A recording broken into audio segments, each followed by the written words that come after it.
Welcome back, everyone, and this is our clinic page. So this page is showing information, if this is the first time you're tuning in, about our clinic. It's going to be advice from me and Dr. Darshan on how you can improve your health, and it's specifically aimed at potential patients and patients of ours. So today's tip is all around water intake and fertility. Now, a number of people will have acupuncture from me for fertility treatment, and it's aimed at men and women, and there is research out there at the hospital, mainly a lot of it from the hospital that I used to work at, which is called Homerton, and great hospital, by the way.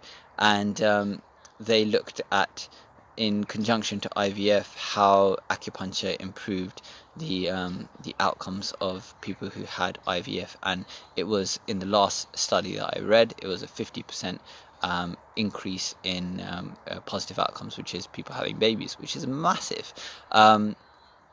And acupuncture has been used for thousands of years for fertility, so it's something that I swear by in my clinic. I've had good results with helping mums be able to experience the joys of motherhood. So it does work in a number of cases. So it is a worthwhile treatment to try. Now, today's message is more about diet and nutrition. I'm reading a book at the moment called It's My Hormones, and the book focuses on particular types of foods and how they affect your hormones, and different types of treatments and how they affect your hormones, and what you can do to increase your chances of fertility is the bit that I'm reading at the moment. Now, for this section, there's some horses going in the background, which is lovely adjunct to the video.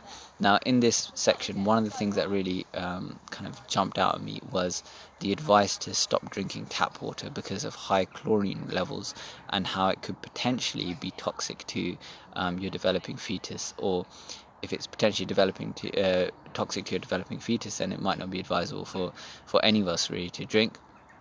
Now, I've been drinking tap water for decades, and I have gone through spurts of drinking bottled water, and then I read that actually bottled water is not so good because it's from plastic. So the jury's still out there, and it's something that I'll be making further videos on whether you should be drinking, whether you're trying for a baby or not, whether you should be drinking tap water or bottled water. But for the time being, chlorine is obviously something that I don't particularly want to be giving my family, and it's not something that I want to be particularly drinking in high levels or any levels. So for the time being, we're going to be switching to mineral water, and anybody who's trying for a baby or who's pregnant, I would say it's probably better to err on the side of caution and consider switching to mineral water or filtered water if you have that facility that you can get access to that, or you have that in your home, then that's great, instead of tap water, because of the potential of chlorine having an impact. It's highly unlikely, because if you think about how many babies are being born and how everything's going so well, even though London was been this way for some time, if there was harm, then that wouldn't be the case. But personally, if it's going to be even a minuscule benefit for my family